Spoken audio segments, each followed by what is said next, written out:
Friday, President Trump signed a $15 billion Hurricane Harvey relief bill, but 4 Texas congressmen voted against it.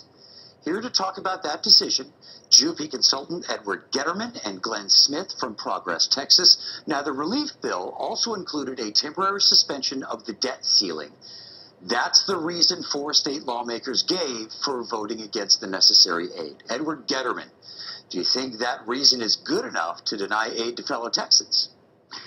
Well, no, I don't, in a short word. But these these 4 members, they're all from the North Dallas area, so none of their constituents were impacted by the flood. They knew the bill was going to pass overwhelmingly no matter what they did, so they took the chance to kind of hone their conservative bona fides, as they say. And these 4 gentlemen, are all great members elsewhere. Otherwise, Sam Johnson's a war hero, but in this case, they're a little fraudulent, in my opinion. Glenn Smith, these 4 congressmen, as Edward was just saying, they campaigned on not raising the debt ceiling. But in keeping that vote strictly political, they denied helping Texans rebuild their lives, to the South at least. What's your reaction? I'm just glad there were only 4. I think it's right that, they thought it was a safe vote because it was going to pass no matter what they did, and they made the anti-debt ceiling vote. But the debt ceiling itself is kind of an artificial thing that some have even talked about doing away with now because it's just part of managing the federal government's money. So it's kind of an artificial thing to begin with. And so to deny people aid or vote to deny people aid after a tragedy like we've had here in Texas, based on some abstract idea about debt, is cold-hearted in the least. And I'm just glad they're just 4 because there were a lot more Republicans than 4 that voted against Hurricane Sandy relief in the Northeast, I think. Well, Ed Getterman, you kind of mentioned that, but in these no votes, is that going to hurt them at all come re-election time?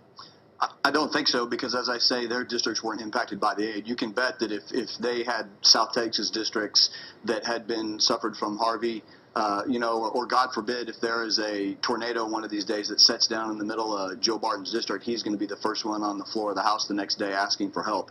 So I don't think it'll impact them politically, because most people don't pay this close of attention to individual votes like this, especially if you're not haven't been impacted by a disaster like this. Glenn Smith, same question. Are they going to feel this come re-election time?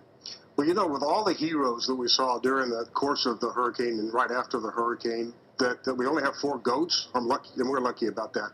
And that speaks well of Texas, and it speaks well of Southeast Texas. But they are goats. They voted no.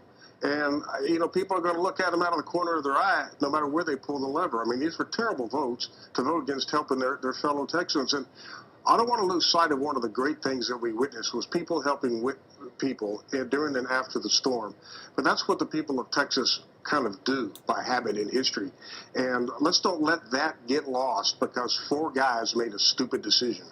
Ed Getterman, did they sort of kind of get caught with the way the legislation was constructed as far as connecting hurricane relief aid to debt ceiling? So I agree with Glenn that what they say is their problem was with the raising of the debt ceiling, and that they were caught off guard by President Trump negotiating with Democrats. But in the long view, they've really put themselves in this position. Many of these guys are members of the House Freedom Caucus. They made the mistake of believing that President Trump was going to be with them in all of these battles just because they're Republicans and so is he. But the lesson they taught the president when they failed him on Obamacare was he is now more interested in getting deals done than not. And so he would rather get something done with Democrats than not get something done with Republicans, and they're paying the price for learning that lesson. Well, something did get done, and we got to wrap it up. Glenn, Edward, thank you both very much. Thank you. Thanks.